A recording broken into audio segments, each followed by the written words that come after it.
Everybody is capable of what they set their mind to. And I always, when I talk to people, it's like, how bad do you want it? I know you've heard the whole thing, health is wealth, but really, truly, if you put in the work now, you may save yourself from something later on down the line. And you're absolutely worth feeling great, loving what you see in the mirror, having that positive relationship with food and the positive talk to yourself. Like, you're absolutely worth it. It may not be the easiest journey initially, but it becomes habitual eventually. Many people want to navigate life with peace and joy, but struggle to connect to their intuition. They find themselves overwhelmed, burned out, and frustrated. My name is Francesca Phillips, and I'm obsessed with spirituality and psychology and how the two can intersect to help you live a successful and intuitive life. I believe each of us can accomplish amazing things through balance and healthy habits instead of burnout. Consider this your go-to resource for where spiritual wellness and mindful productivity meets practical wisdom. If you're craving positivity and want to know how to find the answers within instead of searching endlessly without, then you're in the right place. Get ready to feel supported and inspired. This is the Good Space Podcast. You're listening to the Good Space Podcast, episode number 20. Before we dive in, I want to give my warm appreciation to our reviewer of the week, Broadway Star. And they say, Francesca has really done her research and truly knows how to teach by example. She breaks things down in a way that is easy to understand. I would recommend this podcast to anyone needing a boost in life or wanting to improve spiritually and emotionally. The techniques and tools she provides have truly helped me in the roughest and the best of times in my life. Thank you so much, Broadway Star, for your kind and thoughtful words. It means a lot that the tools I've shared have helped you during such rough times. I'm sending you lots of love and am so grateful for you. If you want to be highlighted in an upcoming episode and help further the mission of the Good Space, make sure to subscribe and give us a review on Apple Podcasts so I can then highlight your review in an upcoming episode. It only takes a minute. You can pause the episode and come right back. Make sure to screenshot this episode on your phone and tag us on your Instagram story at @FindYourGoodSpace, #TheGoodSpace, to let me know that you're joining in today, as you know that I love to share those screenshots on our stories too. All right, let's begin. Alex Ferguson is a professional model, health and wellness coach, mental health advocate, and public speaker living in New York City. She has been every size from a 0 to a 12 and has worked as both a curve model and now a straight size model over the last 12 years. She's overcome addiction and eating disorder and trauma. Through her own personal health journey, she fosters breakthroughs and lifelong changes in those she works with. She works to empower others to love who they are, find what healthy looks like for them, discover their confidence, and learn to be comfortable in their own skin. Her hope is that by being authentic to her core values and her love for helping others, she will continue to inspire women worldwide. I'm so excited to dive into everything, but the first question I like to ask is, what is your spiritual practice? I am a Christian. My faith is what keeps me grounded, and that's what keeps me going every day. Cool. And do you do anything specific, like a morning routine or, prayer or scripture study? Like, what does that look like for you every day? Yeah, I definitely get into the word. I do a little bit of a devotional, and then I also journal and just spend some time either listening to worship music or maybe a sermon by a pastor, something to just kind of get my day started. That's cool. And when you journal, what does that look like? Is it like stream of consciousness or is there a prompt? It could either be what's kind of being spoken about in my devotional or just kind of my thoughts flowing, writing down what I'm grateful for, what my intentions are for the week or the day or even the month. Cool. I love that. That seems like it would be really fulfilling, like a great way to fill yourself up. So why don't you tell us a little bit about yourself? How do you serve people in your work and how did you get to that place? Okay. I am a health and wellness coach. I am a model. I'm a speaker and I'm a mental health advocate. I got to the space of health and wellness through my modeling world and journey. I've been every size from a 0 to a 12 and went through a major health journey. I've overcome an eating disorder, addiction, and trauma. And so through all of that, and focusing on my mental health, I was able to kind of get to this healthy place where I now want to serve people and help people find what healthy looks like for them. I love that. And I know that the big reason why we became friends is because we were at an event before COVID and all that stuff happened. And Yeah, we were in a group of people. It was like 3 or 4 people, and we all were sharing different things. But then I forget what was said between us. Like, I think you either asked me a really like deep question and I answered, and then we just kind of probably. yeah, which I love because you hardly find that nowadays. But Right, I right. remember you and I just kind of like talked for the rest of the time. It was like our own little bubble. And I remember feeling like, wow, this person is not only like beautiful on the outside and inside, but you're not afraid to go there. And especially having just met me that day. And I was like, okay, this is someone I want to be friends with because she's not afraid to be real and to go there. So Yeah. I'm really excited for people to understand that. So obviously dealing with addiction, dealing with going from a size 0 to size 12 and having all those different fluctuations would be tough to manage, and a lot of people struggle to even have hope. So what was it that helped you find hope with all of the battles that you faced, and what was that turning point for you? I definitely struggled for years with body image and with how, my weight. And the older I got, the more I wanted to model. And I ended up being discovered young at a small size, and then going out to LA and being promoted as a plus size model and being encouraged to eat more, to get bigger so that I could make money. And through all of that, I was just in a terrible place mentally and got really heavily into drugs, and in the midst of it all, suffering with binge eating disorder. And I had to hit rock bottom in LA to help me move to Nashville, where I kind of struggled with all of that same stuff, but hit rock bottom again and realized I can't live like this anymore. And so I really started to focus on my mental health, and I found my faith again. And between those two things, that's what gave me hope of just kind of getting all of the garbage, if you will, into the light, out of the darkness, all this stuff that was isolating me and keeping me almost bound. And like I said, between my mental health, like therapy, and then my going to church and finding that community, that's what really started to give me hope that there could be something different and better.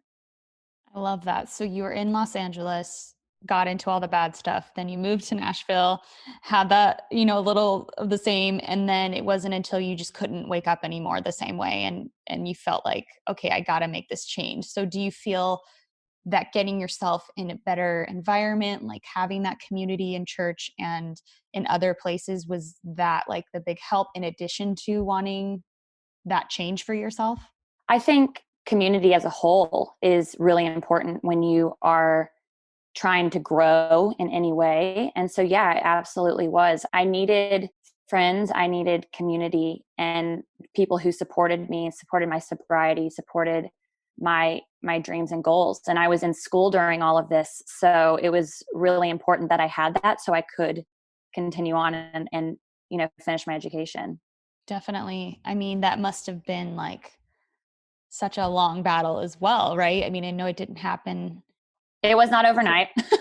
It was not overnight. Not at all. It's taken years to get to where I am now. And I'm grateful that I hit those rock bottoms and that I went through what I went through, because now I can speak to it and help others through it.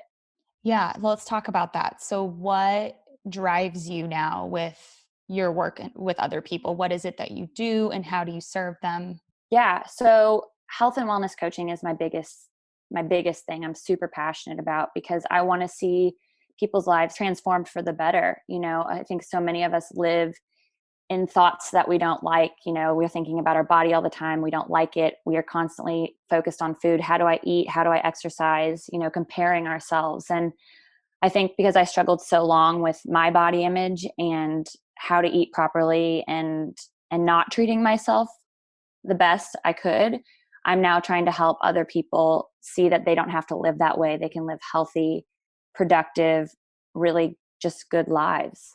Absolutely. So if someone comes to you right now and says, "Hey, I'm struggling with this," what are usually the things you look for or the questions you might ask initially from someone? Yeah. Well, I have people come to me for all sorts of things. I have clients who have had eating disorders and they just need to have that accountability to stay healthy. I have ones who are in the middle of an eating disorder. I have a lot of people come to me to lose weight. So it's really, it varies, depending, but I always assess where they are mentally. Like, how do they see food? What is their intention when they eat? Are they mindful of what they're putting in their body? And are they mindful of their movement throughout the day? And so I focus more on the mental health aspect there, and implementing healthy habits and replacing the bad habits with the healthy habits. Yeah. That's cool. So let's dive a little deeper then into the mindfulness part, because I love mindfulness and how it applies, because in a spiritual journey, like, we are not our physical bodies. It's just a tool that we use, that the divine soul uses to navigate the physical world. So how does mindfulness and all of that and energy tie into your work? I mean, it completely ties in, because if you're not mindful of what you're doing, you could really get off path. I think, especially when it comes to food, a lot of us cope with food. So we're not really in our thoughts and living our best life, because we're in the thought of just always eating or always coping with food. And so I look at that a lot with my clients, of just like, are you being mindful about what you're putting into your body? Are you being mindful of the fact that your body deserves the best, or your brain needs to function even better than before, so let's feed it good nutritious food and exercise. So mindfulness is something I definitely teach, and it's not an overnight thing that you learn. It's a practice, and it takes time to develop that practice, and it can always be getting better. For sure. So say I use food to cope, or I am unconsciously using that as a trigger to just deal with things. hmm How do I start becoming conscious or aware of that?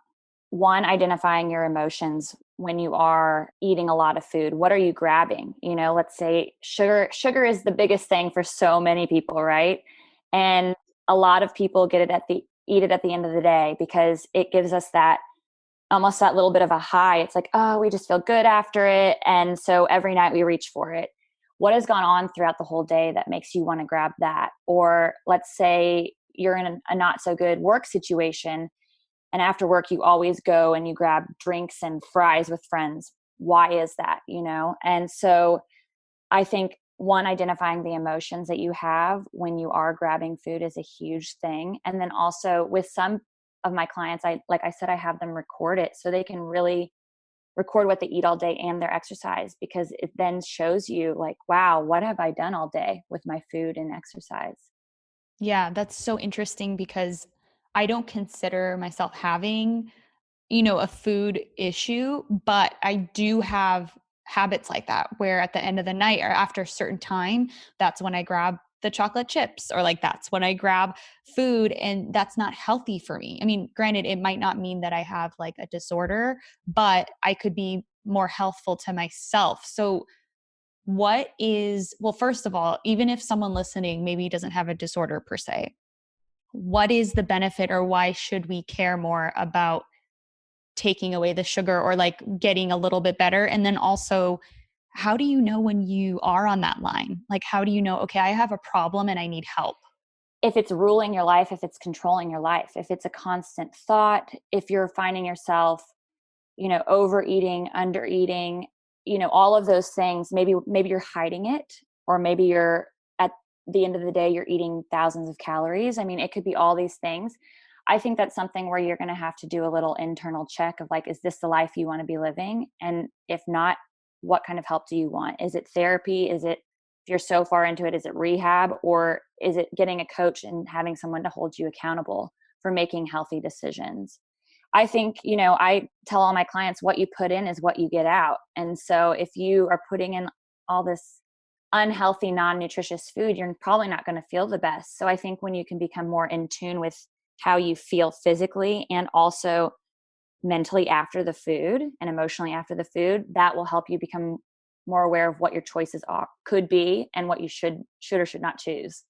Oh, that's really, really powerful, because I always teach that being present and being aware and conscious is like the ultimate spiritual goal. Oh yeah. Oftentimes I feel like it's easy to separate the physical from that spiritual mindset. And it's just, you hit something that was like a light bulb for me. It's like, even so, like, because I always tell people, beware of what you consume, what you read, what you watch, how you spend your time, because that creates the mindset, that creates the action, that creates the habits and the beliefs. Everything you consume affects that. And so sometimes I even forget, oh my gosh, that includes my body.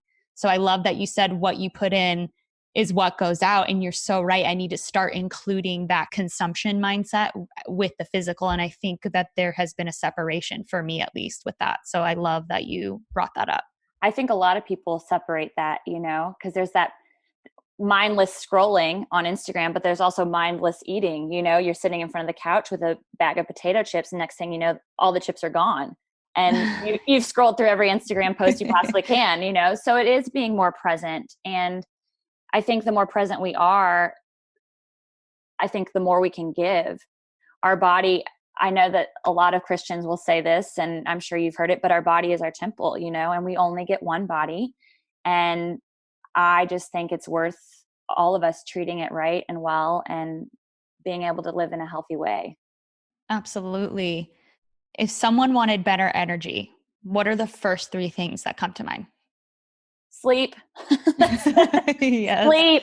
We are such a sleep deprived society, especially pre-pandemic, when everybody was just go, go, go. And you and I both know, living in New York City, that it is just Yes. nonstop. And you don't have to live in New York City to not live a nonstop life, And so I think sleep is just beyond important, not only for your brain functioning, your body functioning, but you're able to be more present. You're able to make better intentional intentions, and decisions with everything. And so sleep is one of them. I'm going to get back to the food. What you put in is what you get out. There are certain foods that just don't sit well with certain people, and that affects everything, with your energy and all of that. And then I would say movement, just getting up from what you're doing to kind of allow yourself to separate, move a little, to go back to what you're doing will give you energy. Yes. I love that. It's so funny because hearing you say that, I'm like, well, yeah, I know that, but technically I don't know it because I don't practice it as much. Like, especially the sleep part, I have a hard time sleeping as well as I'd like to. And so I don't know if you have any tips for creating better sleep. Turn your screen off, an hour or so before bed. I wish I practiced that better, but that is something that I have done in the past. And there's a really awesome podcast that I listen to that's called The Quick Brain by Jim Quick. And I can't remember his name, but he wrote Sleep Better. And he talks about what you think of before you go to bed is what you'll think of when you wake up.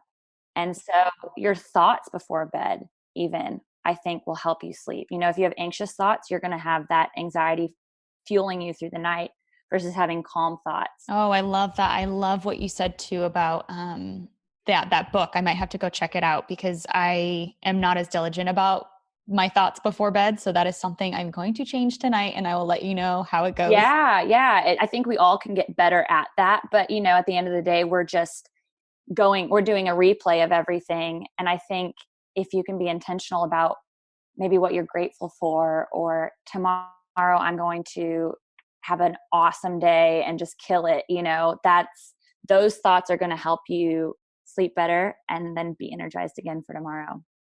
I love that. And then also, I know with the exercise part of it, I just read in an article the other day that even just walking 20 minutes a day decreases like heart problems or risk of heart problems, and like it's almost like a miracle type of exercise. And Yeah, even just walking, I think, is really good to just incorporate into life. And that's something that I want to be better about this week as well. absolutely. I think too many of us sit around and we're on our computers, or our work requires us to sit. So just getting up and moving throughout the day, a 10-minute walk, a 20-minute walk is a great idea. So obviously, most of us are going to listen to this and be like, yeah, this sounds great. This sounds awesome. Right. But in reality, most will just continue doing what they're doing, or the motivation to change that habit is can be hard sometimes. Yeah. What do you find is really the deep rooted belief or problem or issue that really holds people back from actually taking care of themselves? I think a lot of it comes down to feeling worthy of taking care of yourself. Maybe you didn't grow up seeing your family take care of themselves, or you're not in a really healthy situation at home or at work, and so you just don't feel like you have the energy or you're worth it. But like I said earlier, you only get one body, and it's important that you do take care of yourself. Number 1 for you, but also so that you can do your best and give your best in the things that you do love and that you are passionate about. When it comes down to how do you even begin, small steps, maybe it is just that a 10-minute walk, and that's what you implement for a week, and then you increase it by 5 minutes the next week. Something small. Don't set yourself up for failure with this huge goal of like, I'm going to lose 50 pounds in a month, because let's be realistic. And so when I Yeah. work with people, I make really small attainable steps, because I don't like to say goals because that kind of caps you. So steps to the overall lifestyle change that you're seeking. Yeah, that's really great. I love that you change it from goals to steps because it's always progress, right? We're never going to be perfect, and I agree that when you think of things as goals, it definitely limits. You're not as flexible or able to pivot Yeah. to different things. So although you say not to have a goal, is there like a step that we should have in mind? Like, oh, I want to walk every day for 10 minutes for 2 weeks? Or what do you think the thought process should be as far as making progress or keeping track of our progress? Well, there's a couple of things that I'll touch on. I think accountability is huge. That's one of the reasons I have a coach, is to keep me accountable, and that's why a lot of people hire me, is for that accountability, somebody to keep you on that track. And then as far as steps go, I never initially take away from any of my clients. So let's say they are trying to lose weight. I never take away. I implement healthy, ideal things that will set them on the right path. That's great. So it's almost like don't deprive yourself, Yeah. don't make yourself hate the process, but add into it. And I think James Clear in Atomic Habits talks about that as part of getting new habits is adding into first. And then once you end up enjoying the new habit or the new practice, then you can slowly release whatever isn't serving you. Yeah. You wean yourself off of something that's not healthy for you anymore. Yeah, that's great. No, that's really great. And I think a lot of people get, and myself included, we can get hung up on, oh, I have to be at 50 pounds lighter, or I have to be at this successful, or, you have this image, which is good to have an image or idea of where you want to go. But it's almost like sometimes seeing the gap between where you are now and where you are hoping to go, it can be discouraging sometimes. So I love that Right. idea of adding it into your everyday life as it is and then seeing how the change happens.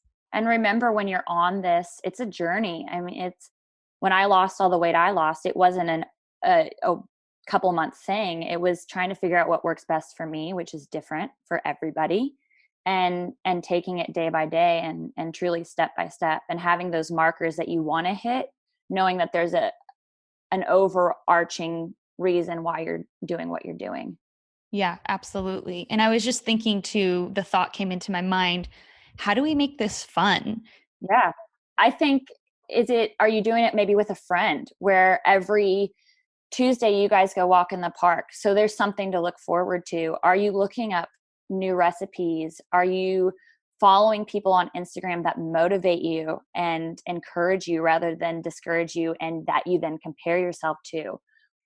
I think it's so important to have that group, that community, that support. And it may be a coach, it may be a therapist, it may be a trainer, it may be just a friend, your mom or dad or somebody. But there are so many ways to make it fun and enjoyable. And there's so many outlets out there to do so. I definitely don't make all my coaching just like rigid, and we talk about other stuff too, and make it fun. So that's very much important when you are making these changes, because life's meant to be enjoyed. you're going to have your days where you're super motivated and you just want to kick some rear and like conquer the world. And then there's the days where you're just like, what am I doing? Why am I doing this? It would be so easy to fall back into old habits or old ways, but you have to have those motivators, whether it is your family or just knowing that there's somebody you have to say hi to on the street when you pass them or something. It just anything, finding those little motivations are what's going to keep you going. Absolutely. And even if it's just like, I know for me, it's the role model aspect. Yeah. My past wasn't as heavy as that, but like thinking to the times where I didn't want to wake up and I didn't have a direction or purpose. And I remember how painful that was. And so that helps me as well. Question. So I'm thinking too, people don't have to hit rock bottom, right? To want to No, change. no, absolutely not.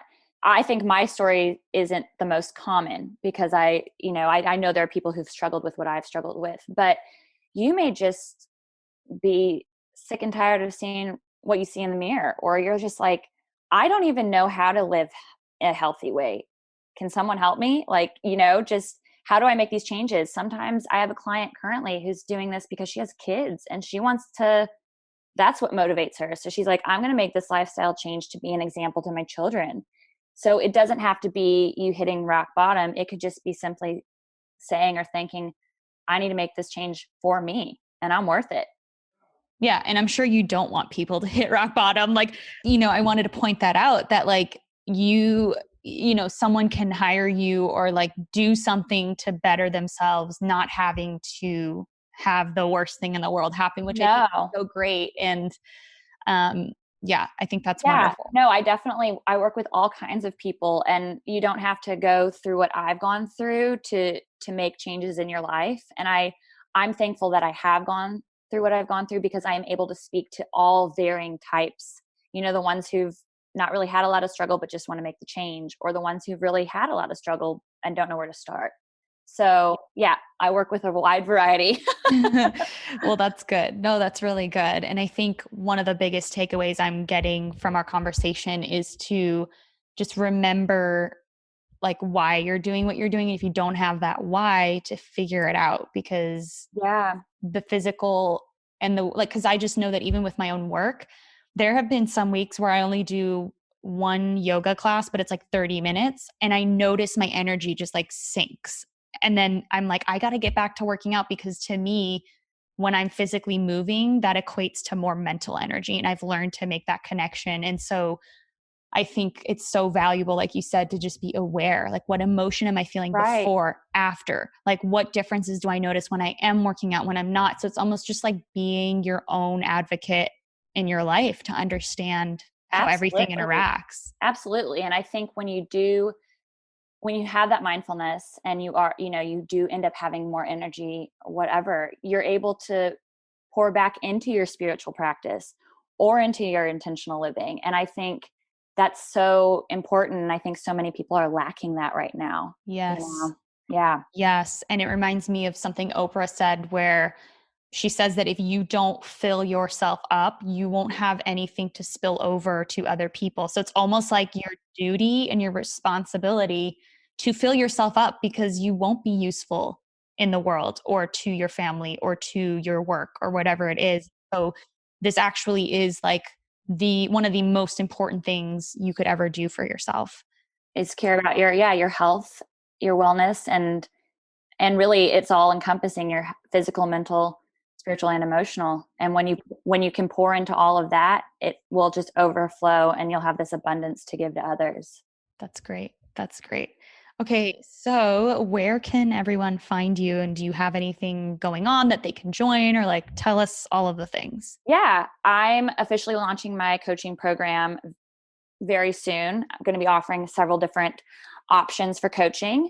And you can find me on Instagram at the Alex Ferguson. And I also have a website, thealexferguson.com. Yeah. Great. And we'll make sure to link everything that you mentioned as well. So if you Yeah. want to click through, you can go to the show notes and we'll have everything there. Well, I just thank you for having me. And I really look forward to connecting with your audience. And if people want to reach out, feel free. I'm always available. So, yeah. Great. Well, thank you, Alex, so much. I really enjoyed talking to you and just everything that you shared. It really resonated. And I know already about 3 things I'm going to change once we're done. So I really appreciate that. Oh, good. You're worth the changes. And so is your audience. Thank you. All right. Well, we'll talk soon. Sounds good. Thank you.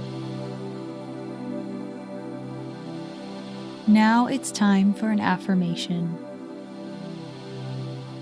I intend to attract all-encompassing health into my life. Physically, mentally, and emotionally, I serve my highest and healthiest self so I can better serve those I love. If you found today's tips inspiring or thought-provoking, share it right now on social media and make sure to tag me at Francesca A. Phillips or at Find Your Good Space, and also weigh in the comment section at findyourgoodspace.com. You can find links in the show notes. And if you have a spiritual or mindfulness problem that you want me to unpack on an upcoming The Good Space episode, or an awesome manifesting story you want to share, give my podcast phone line a ring right now at 917-719-0867. Also, don't forget to download my free morning routine guide. It's what helped me reduce my anxiety, increase productivity, and so much more. The link to everything I mentioned is in the show notes. See you soon.